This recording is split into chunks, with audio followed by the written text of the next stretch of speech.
Welcome to episode 6 of Dark Diaries. There's a lot that we can probably get into today, just like there is every single week, but holy shit, what is going on? What is today? January 18th, and tomorrow is Inauguration Day. So we already all know what's going on with that. Donald Trump is going to be president, and all the billionaires are going to be up there with him. And Biden even warned the American people, saying pretty much, hey, we have an oligarchy going on. And it's just crazy to wrap my mind around something like this, because I'm not shocked. Going to be extremely truthful, I am not shocked at all whatsoever. But it's almost like still an awe moment. Like, there's no way this is actually happening. Despite what you may believe and whatnot, not trying to get into the politics hardcore into this episode, because I know some things, but I am not extremely knowledgeable in the situation. I honestly could learn a lot more about politics, which is a good thing that I'm going to be learning through forensic psychology. We haven't touched base on anything law related yet in forensic psychology, but I have been teaching myself the basic knowledge, because honestly, from high school to now, I don't remember shit. And there's a lot of things that I could refresh myself on, as I'm sure you can too. And in light of everything happening, I definitely would start looking up a lot more things to figure out how the law actually works. When it comes to statutes and different things like that, I learned about that in my bachelor's for criminal justice.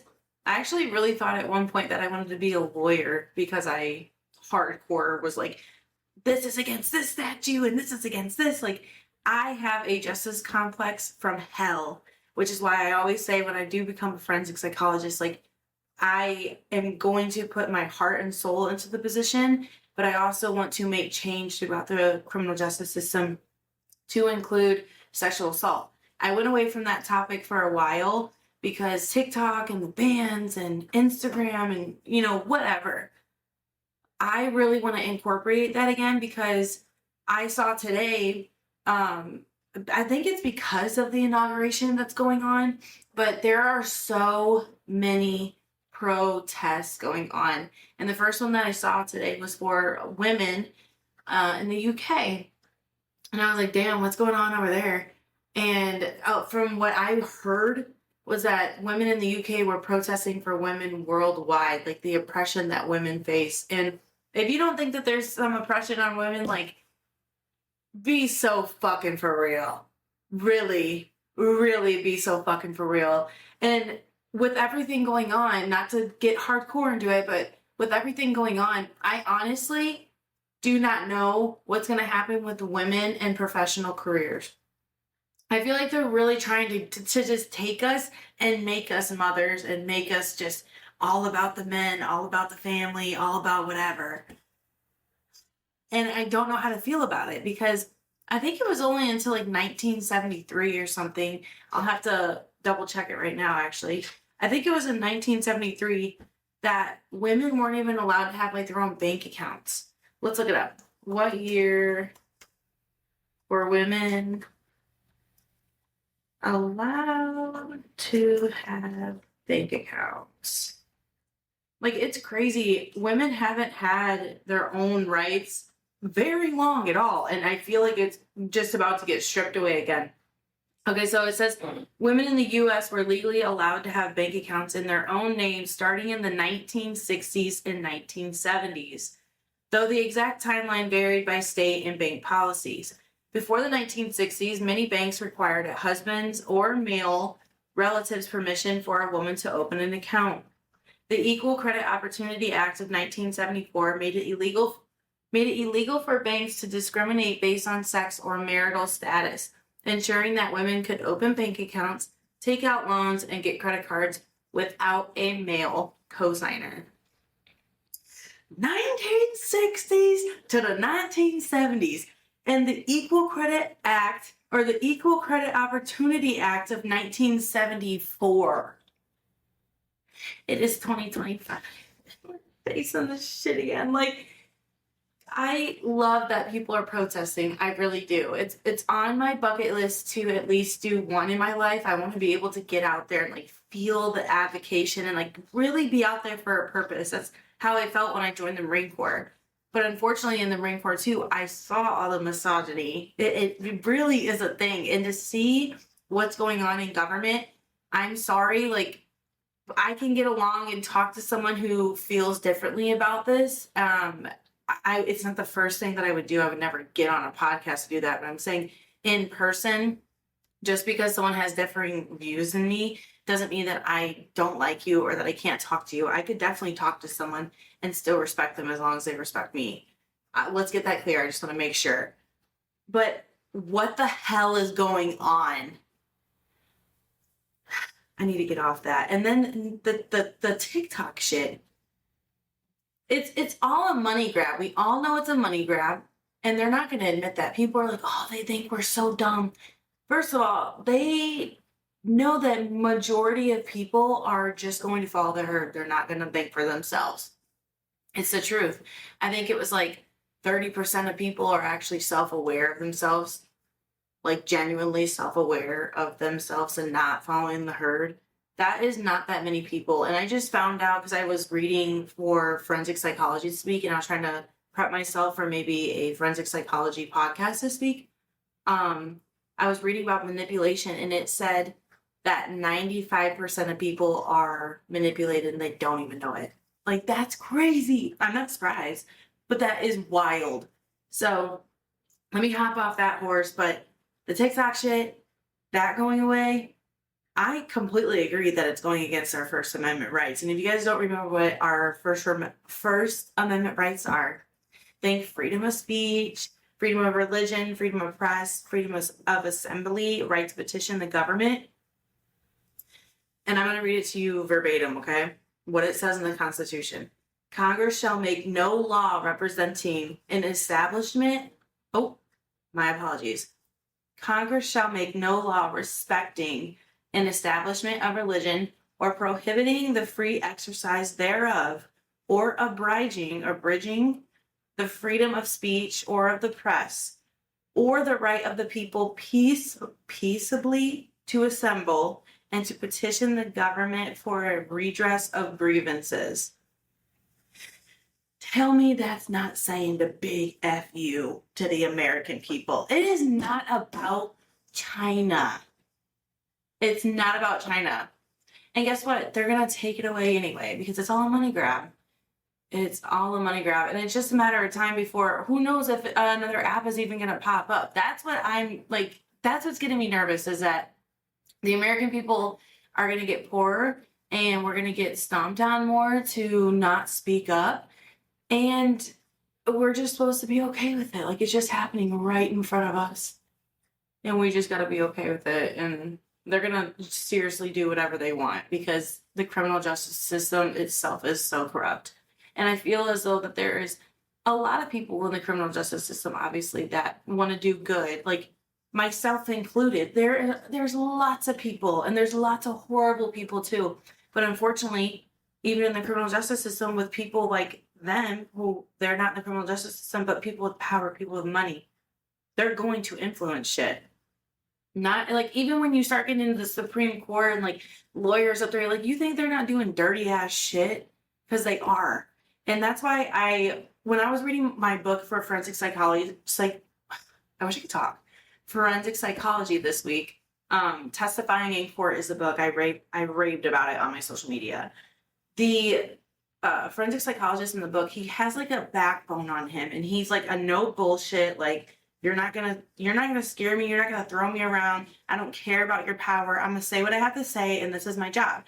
I respect that, and that's how I aspire to be. And just the energy of the book is like, yes. And that's how I feel like the American people are starting to get. Like, a lot of us are starting to wake up, which, thank God. I just woke up fully, like, maybe last year, coming out of my depression, which everyone knows, like, that's pretty much how it goes for everyone. If you're watching this and you're like, oh my God, yeah, you can relate to that. Everyone pretty much goes through a shit ass time, goes through a spiritual awakening, wakes up, and then starts realizing a lot of stuff around them. It's freaking crazy. But I also wanted to talk about Dr. Stephen Greer. I don't know if you guys have heard, but today is, again, January 18th, 2025. And a couple days ago, and Dr. Stephen Greer has been saying this for a couple weeks, but he said within 72 hours, which today is the last day of the 72 hours, that he and a bunch of whistleblowers were supposed to be whistleblowing more about the UFOs, UAPs, aliens, stuff like that.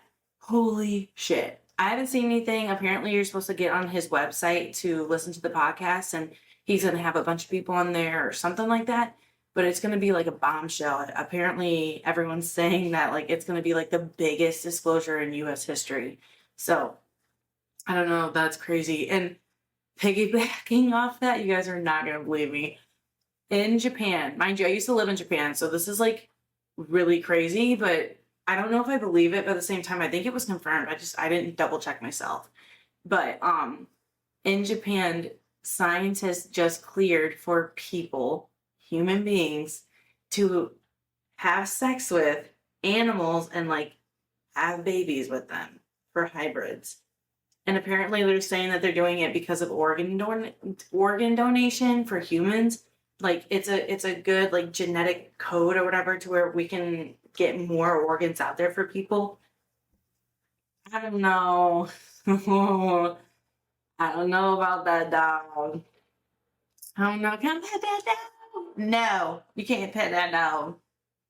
Can you imagine walking around and seeing like, hey, what's up, man? And it's like some elephant slash dude, some jaguar slash dude. Like, what do you do? Honestly, I don't know what I would do. If I walked around, even the robot shit that's going on, if I walk around in town and I see a damn half hybrid human or a robot, yeah, I'm gonna feel like, what's that movie with Will Smith? iRobot? That shit is scary. I don't know. I don't know how I feel about all the AI stuff. Like, it's helpful in some ways. Like, I just use AI to get the definitions and stuff for you guys to read off. Like, it's a good tool for some things, but they're going way crazy with this shit, man. Like, they're going crazy with it. I don't, and all the predictions of like AI is gonna take over the world, robots are gonna take over the world. I feel like at this point you guys should know too that like most of the movies, they're not predictions. Like, I mean, I guess predictions is what you can like define it as, but like think of it as them already knowing the script. It's like The Simpsons. How the fuck do they know everything? Somebody knows something. Like it's all connected. And this is where I go into my like weird Joe Rogan talk, which I can't wait. Fucking someday, like that came out wrong. That's not what I meant. I can't wait until someday my manifestations come true because that's like my biggest number one manifestation, and I'm gonna say it. And the only reason why I'm saying this is because even though he really fucking pisses me off and I don't agree with him, and he really did some nasty shit this year with getting charged as a rapist for raping that woman, Conor McGregor. Ugh. Anyway, he did say one thing. He said, if you can speak it, then it's yours. And he was really big into law of attraction, manifesting, things like that. And I've done a really big job so far on my manifesting. And obviously you can see it. Like, if you've been following me for some time, like I literally went from crash out fucking what the fuck is wrong with her? Like, people thought I was manic. I thought I was manic for a little bit. Like, until I got my shit together. And that is a whole different episode. Like, that would be a vlog I'd have to do, seriously, with you guys and just sit down and really get into it. But to see how I went from that to this is wild. And I'm not even anywhere yet. Like, I still have a ways to go, but my ADHD got me off track. My number one manifestation after all of this shit pops, the biggest thing that I want to do, and even Conor McGregor said, if you speak it, it's yours. I will be on Joe Rogan's podcast. I can't believe I'm saying that out loud. I will be on Joe Rogan's podcast. Mark my words. Certified Dochi. Literally saying that shit because she did the same shit. She spoke her shit and believed it true heart. And I do. I'm not gonna lie. People are gonna look at me and be like, Caitlin, you are crazy. Or some people are gonna be like, whoa, she has balls. That I do. I don't care anymore. What's someone gonna do? Send me the evil eye? Okay. If I believe in myself and I have confidence in myself, then what's an evil eye? What's an evil eye gonna do? Because I really feel like evil eyes only get you if you're insecure. And honestly, I have to say, after a lot of the work that I've done, I don't really have insecurities anymore. Now, when I start talking to men again, fuck yeah, that's gonna be a big issue. Again, we can get into that someday. I'm not even thinking about that for light years. But we'll see what happens, because my sister and my mom are like, I think it's gonna happen fast for you. Like, you're just gonna meet somebody soon when I have to go back to Florida and have kids, and it's just gonna be fast. I don't know how I feel about that either, because I feel some of you guys are gonna be like, Caitlin, what the fuck? Marriage to me is like such a down bad thing. Like, it is the ultimate. Like, so I feel like some women, they look at marriage and they're like, oh my God, my man loves me and he's awesome and he's amazing, which is fucking great. Like, I'm not shitting on marriage at all. But I feel like then they realize, oh, he really kind of treats me like shit. Or like, he really wants me to do like only women duties. Like, he's kind of misogynistic. He's kind of this. He's kind of like, you just start realizing a lot of shit. And I wholeheartedly believe it's because both people go into a marriage and they don't know one another. And the only reason why I'm saying this, and some people are going to be like, Caitlin, you're not married, shut the fuck up. All right, I feel you. But the only reason why I'm saying this is because I'm at that prime age for marriage, and I can't even imagine going into something right now. If it happens or whatever. But like, I could never in my lifetime be with another man that has not gone through the trenches and picked himself up and is actually a good person. Like, I already had a radar before, but I let people treat me like shit because of my trauma and because of what I had been through. And it's a subconscious thing, which I know somebody, whoever's listening, can relate. Like, it really is a subconscious thing until you start waking up and you're like, oh, fuck. And you really have to take responsibility for yourself. Like, I'm the one who put myself in those situations of the fucked up shit that happened. I'm the one who trusted horrible men. I let horrible men treat me some type of way. Like, I didn't, whatever, X, Y, and Z. Like, you have to own up to your shit. And I feel like that is a hard thing to do. And I was on YouTube a couple nights ago, and because I keep telling you guys every episode, I want you to be strong. I want you to not be insecure, but I'm not going to tell you how to do it. And I was like, well, how do I talk to them? My women in my age, I'm 28. Let's say, like, even if I get a lot of high school girls that hit me up too. So including them as well. But I'm like, how do I relate what I want while also acting how I want? Because if I'm always dressed like shit and then I'm telling you guys to be confident, well, of course you're going to be like, Caitlin, no, like, I'm not going to listen to you if you even watch my video, because I'm not doing what I'm saying. And that's another thing I realized. I seriously, I threw away all my clothes. I have nothing, barely, nothing nice, at least, from all like the depression and the weight loss. I'm like threw out everything, donated so much shit. So I definitely soon need to be re-upping my closet, so that way what I'm saying to you guys, and it's still going to be the same stuff, but what I'm saying to you guys will hit a little bit more, because I'm going to look the part and say what I'm saying. But anyway, I was on YouTube and I was looking up, how do I relay what I want about confidence and whatnot in women, like how to build strength in women in communities and whatnot. And I forget the woman's name, but we all know the woman. She has an accent. She's gorgeous. She has long black hair. And she's like, why are you not confident? He's doing this and he's cheating on you and da-da-da. And I'm like, you know what? That's how I talk to my friends. Like, not just about their cheating man, but that's how I talk to my friends about everything. Oh, let me get okay, I was recording behind the scenes, but let me grab my phone, because I have to show you guys this message. This girl messaged me. I really hope she doesn't or he, she. I don't know. I didn't look at the profile picture. Sophie. Okay, she. Okay.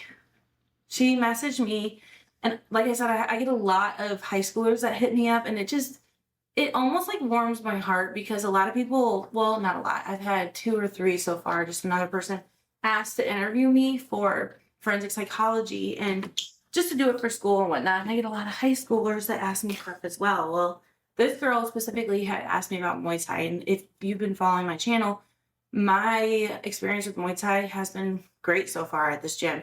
I missed like a month and a half now because of some shit for like the past month, but the last week or so, that's on me. I just didn't go because I was doing oh my god, what is it? Editing. And I could have gone. So, I'm taking that hit or whatever. But regardless, she hit me up about it because I had posted something about Muay Thai. And she messaged me and she was like, "Hi, I wrote a comment about Muay Thai. I was wondering how you're doing in Muay Thai and how do you like it? I've been to a few trial trainings and couldn't go for a couple of weeks because I was sick. Now I really want to start and make progress. But even though I know I'm a beginner, I have a lot of self-doubt that I'll never get better. Did you have similar thoughts, or do you feel after going to a couple Muay Thai trainings, in my head, I know the biggest failure is to not go and just start. But somehow I'm still so much in my head." And mind you, this was on January 3rd, today's 18th. So I was like, oh, like that happens with my messages sometimes, guys. Like you would think, like I'm going to go off. Let me just answer. "Hey," this is what I said. "Hey, sorry for just now seeing this, and I love it. Also, when I began, everyone has those thoughts. Muay Thai and Jiu-Jitsu are an art, not only with your body, but your mind. You physically have to fail every time you learn. Same thing in life. When I gained this perspective, it made me feel powerful. Then I realized we are powerful and fear is not real. Walk in, even if you're nervous, that's the first step. You made it. Then talk to some people on the mat, introduce yourself. It takes baby steps, but as long as you're doing it, you're not a failure. Failures don't even try. You don't have to be the best to do something. You're doing something. You're not trying, you're doing, and that's more than most. Everyone always starts at the bottom no matter what you do in life. So start. You won't be the best at first, but eventually with time, you will see progression." And I go on to say, I know, just say with me, baby. "Stop caring what people think of you. That's what's bothering you. And trust me, I've been there. Start thinking, what would the version of myself that goes to Muay Thai be like? Envision that person. Maybe it's like being a badass on the mats and kind of off the mat. Maybe it's confidence. Maybe it's both. But what would that version of you do to start? Go to Muay Thai as a beginner with no experience. No one there will judge you for being a beginner. I promise you that. If someone judges you, it's because they are shocked that you have the confidence because they don't themselves. Confidence isn't given, it's earned and maintained, or even grows more. And it's practice. With time, it gets bigger and better. You got this." And I went on to say, essentially, that if you say you are a failure, you're going to be a failure. If you say you're a winner and you truly believe you're a winner, even if you might be losing matches or whatever it may be you're doing, and someone tells you you're a failure, you don't have to get upset by that because you know in your heart you're not a failure. You know it takes failure to learn and to grow and to be a winner. If you have the guts to go and do something and fail and you're doing something, dude, you're brave already. Like you're doing so much good shit already. And that's what I want to push to women because I feel like it gets shoved down men's throats, but not to women. Like, oh my Lord. And I learned it in the Marine Corps too. Like my whole life I've worked around men. I've had occupations, all jobs around men. And it's just something that I have learned that it's shoved down their throats. Be stoic, be an alpha, be a man. But if a woman is a man and stoic and an alpha, she's a bitch or a whore. And that's very true. And that's what I learned in the Marine Corps. When I first got in the Marine Corps, they were like, hey, you're either going to be a bitch or a whore. Choose which one. And I was like, fuck, I'd rather be a bitch. And I had to be a bitch.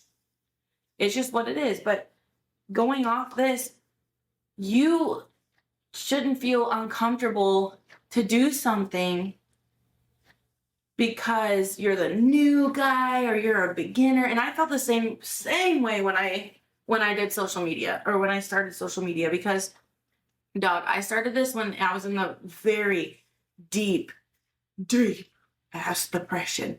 And I put so much weird shit out there. And I some stuff I put out there just because I was like, I don't like act like this right now, or I don't really want to, but I kind of want to see how people would act. Like, it was almost as just like, how weird can I get so that when I post stuff, people won't even like blink anymore. And it was breaking an ice for me. And then now look at me.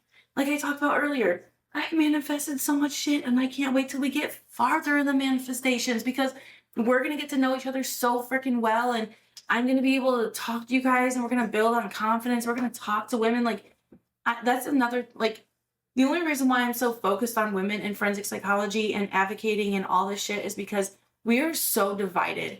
And people don't realize that when women get in groups, typically now, it's shitty. Like, no one knows how to communicate. No one knows how to communicate. No one knows how to be a good friend. Everyone's catty as shit. Like, I just can't stand it. And I think that we should build more community-based female groups that aren't bitchy. And guess what? We can learn how to communicate to each other in good, healthy ways, and like by building confidence and within each other. Like, and you can't do it within each other. I mean, you can do it like once you're in a group, but we can teach each other like how you gain confidence within yourself, and within yourself creates a stronger group. Man, it gets hard out here, dog. I don't know why I've always been so pro women, and it's always been women that have shut me the fuck down. And I know that sometimes I've been a bitch, and I know that sometimes I'm the alpha, which when I say sometimes, I'm always the alpha. Point, period, blank.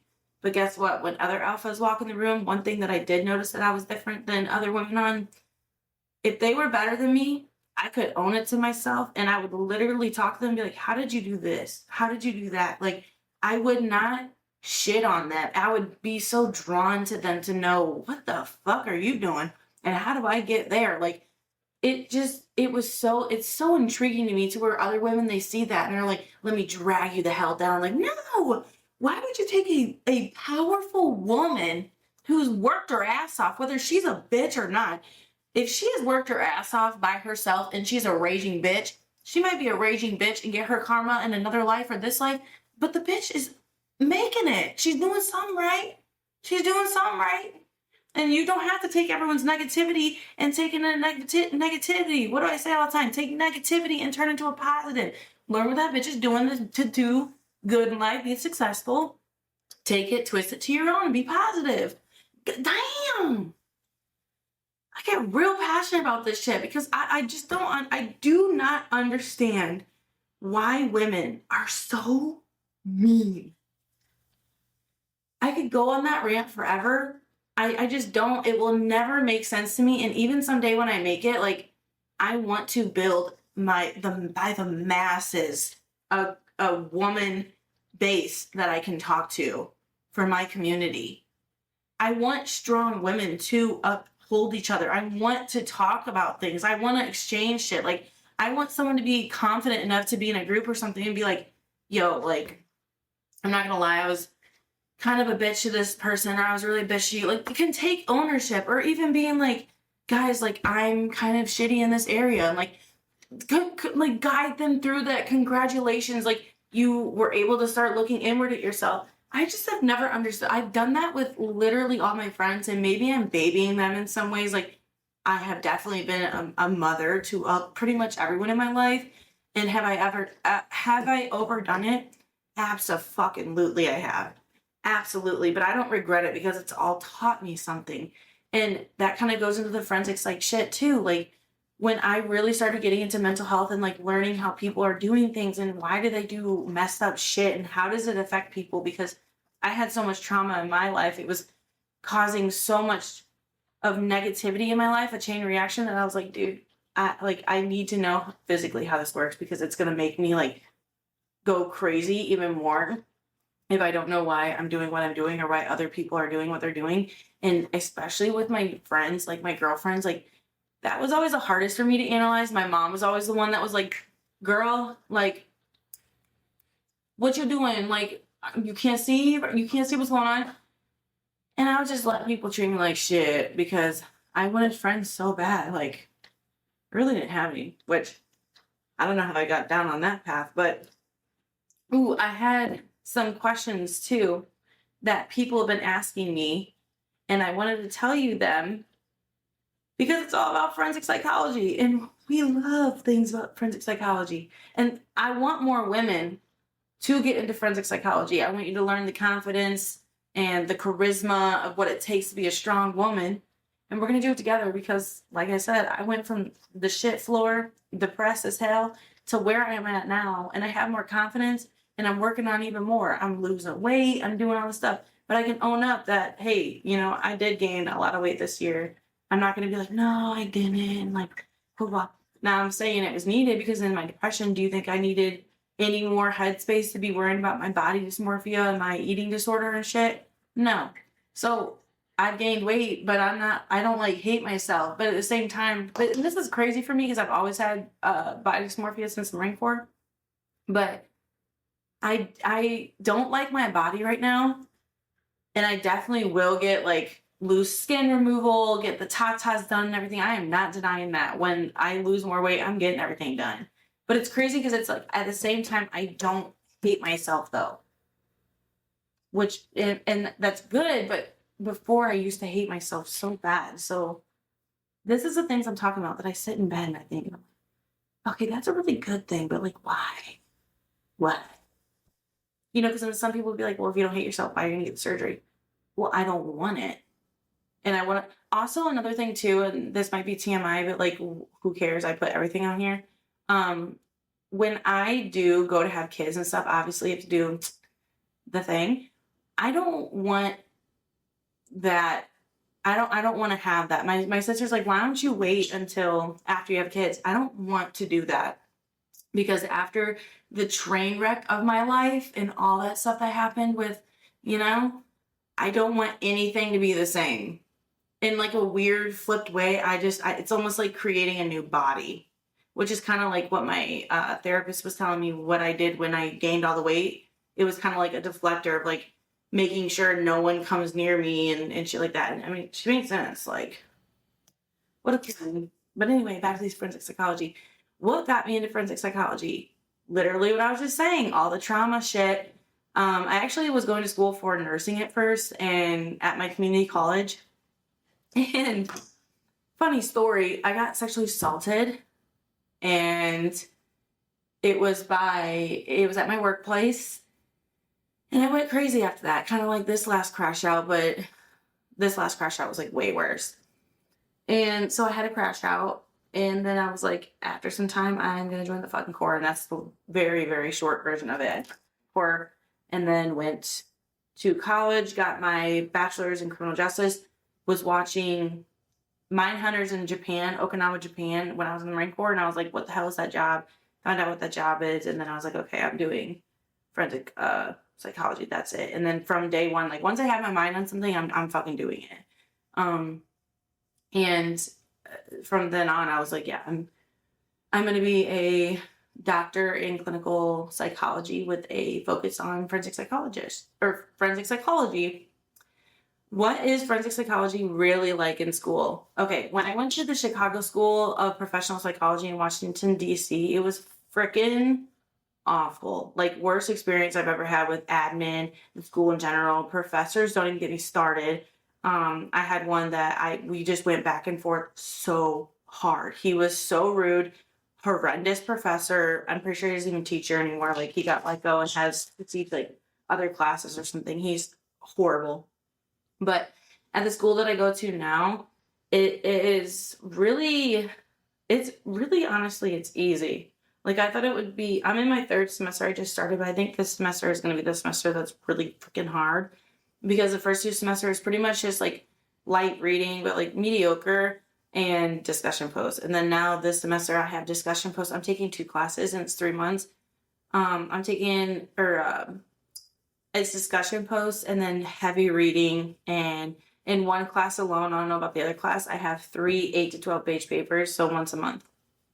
So we'll see how that goes on content. That's going to be really hectic and crazy.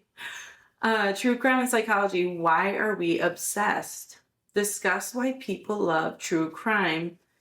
You know, I know that there's studies on this, and I kind of just want to pick my own brain. I don't want to like look it up and ruin the fun. I think that it is a fantasy for people, like especially for women. So obviously, because we know that women statistically love true crime more than men, I think it's because we're prey, and it almost feels like an aggression of if it's towards a man, like yeah, like on the inside, and if it is a woman to something else, I don't know.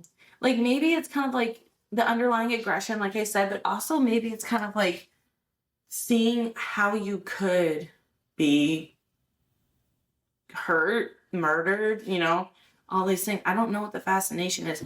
Let's look it up now, because now that I exercise my brain, I want to see, why do women love true crime so much? Oh my gosh, let's see if I was right. If I'm not right at all, it's gonna be okay. I was kind of right. Survival instinct and risk awareness. Women are statistically more likely to be victims of violent crime, particularly why do I say it like that? Particularly domestic violence and sexual assault. Consuming true crime can feel a way to prepare for dangerous situations, learning warning signs and self-defense strategies. I agree with that. And that's why I said it before.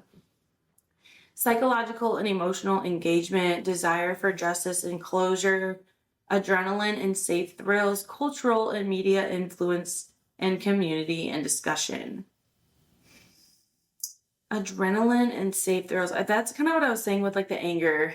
I think it's a way to get your anger out and to be like, oh my God, because I don't know, men just kind of go through their daily life. Like, what worries do they have? Like, whenever you talk to a man, most of the time, and you're like, hey, are you nervous to walk down the alley? And they're like, no, why? Like, it's just a thing for women. I don't know.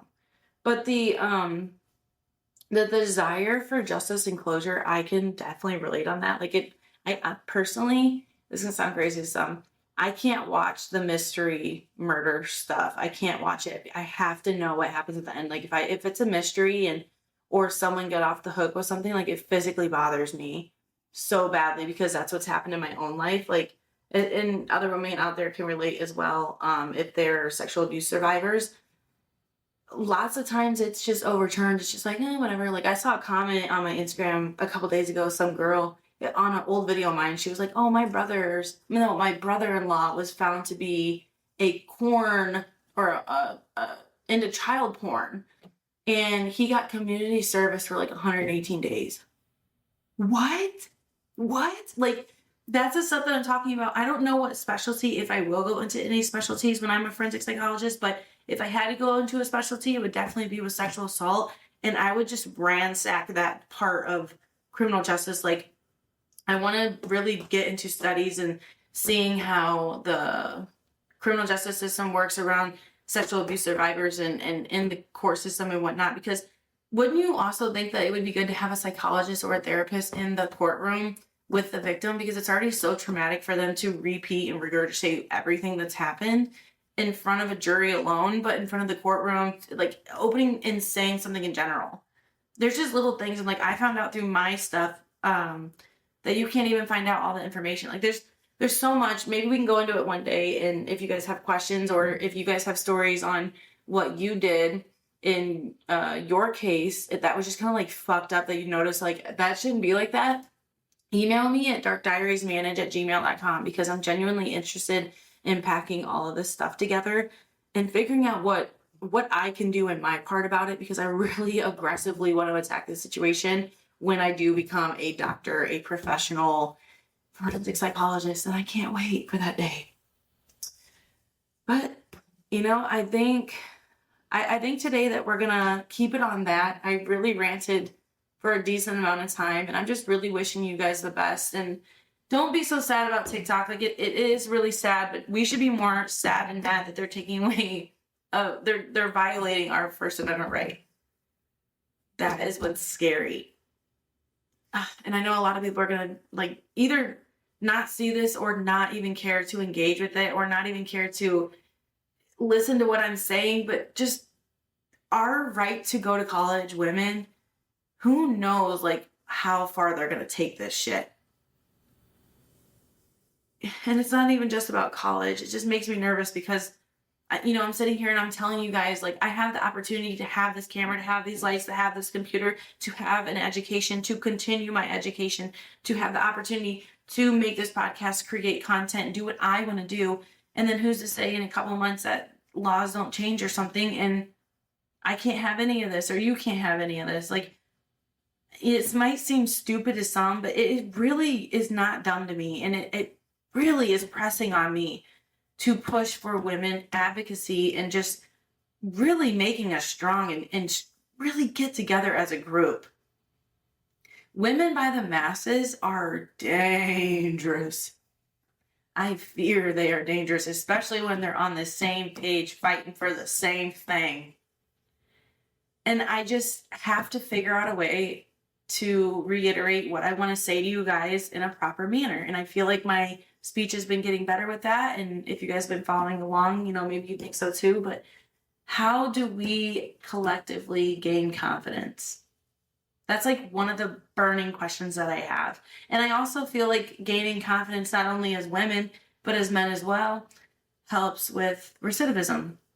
And I just really want to get into that testing. I can't wait until we're already supposed to be figuring out a research question, I believe, for this week in one of my forensic psychology classes. But I want to dive deep into those questions. Like I want to know more because it seems like we can do a lot more in the criminal justice system towards criminals and like gaining resources to heal like their trauma, PTSD, past child abuse, things like that in order to make them better people. But as long as they wanted to work on themselves, we can't force everyone to do anything. But there's no way that we should be having this many people in the prison system. There's no way we can't do anything about this. Like, there's so much that we could do. And it's just unfortunate that the government really doesn't give a shit, to be honest. And I feel as though when there really is big change and people really start speaking up and like really contributing money to helping causes like this or people like this or scientists like this that want to study how to help people in incarceration because it's all privately owned, like it's all private money is what I mean. It's not given from just who like a university or whatever sometimes, but it's mostly given from a billionaire or a millionaire being like, oh, you want to study this? Here you go. If we had more genuine people that gave a shit, we would be so much more advanced. But for some reason, the government wants people locked up, and I kind of want to figure out why.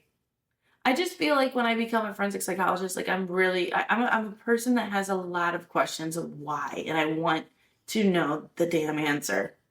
And I'll just keep digging until I know it. Unless I really don't care, then it's like, okay. But if there's a question I want to know, I want to know why. And so I kind of like being in this position because now I get to talk to people all day, every day when I do become a forensic psychologist.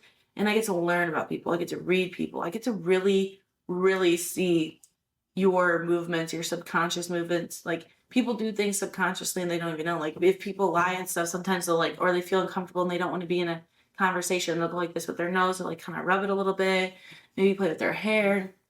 And we know things like that. But when you're really questioning someone, are you really thinking about that? Most people know. If they look back on it, yeah. But I'm one of those people that I'm actively always watching. And I never used to be like that before. Until after the military, I would say I got like really hyper vigilant on shit. But I'm excited to transition that from my experience, what I have here, to forensic psychology. It's just forensic psychology as a whole for this semester. Like I was saying, I don't know what it's going to entail right now. It seems kind of boring. I'm not going to lie. I want to get into the meat and potatoes of shit. And hopefully with this research paper in one of my classes, we do get into the meat and potatoes and we like really get to dive in and like ask questions and like use our thinking caps and our grapes and shit.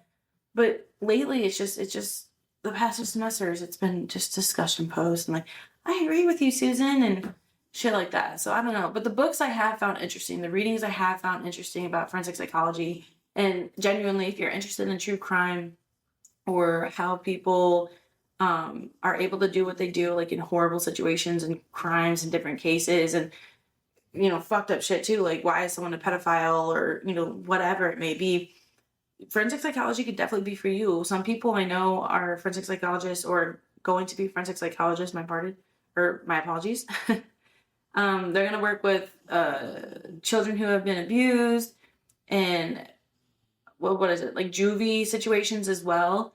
And also on the other hand of working with people that are homeless. Wow, I could not get that out. Working with the homelessness and different advocacy departments and whatnot.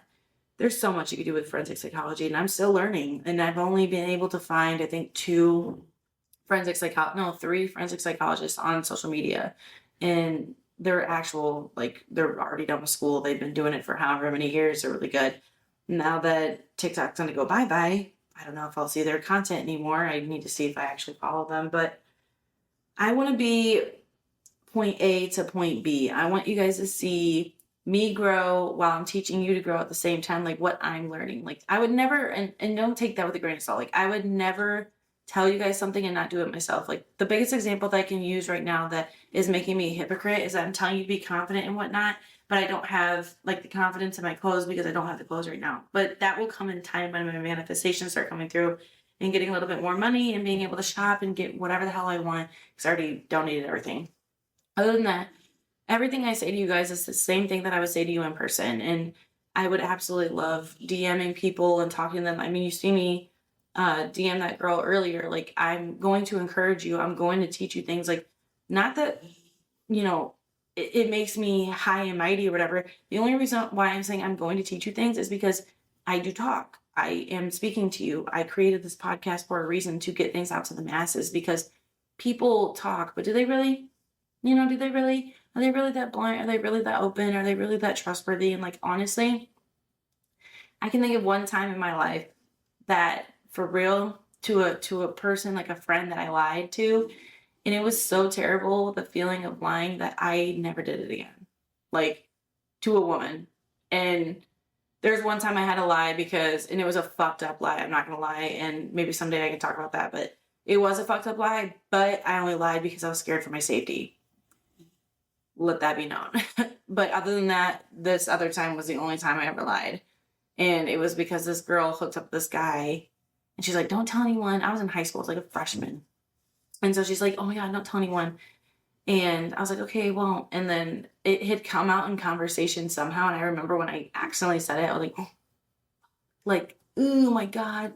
Well, she's not going to find out. Like, it'll be fine. And she found out.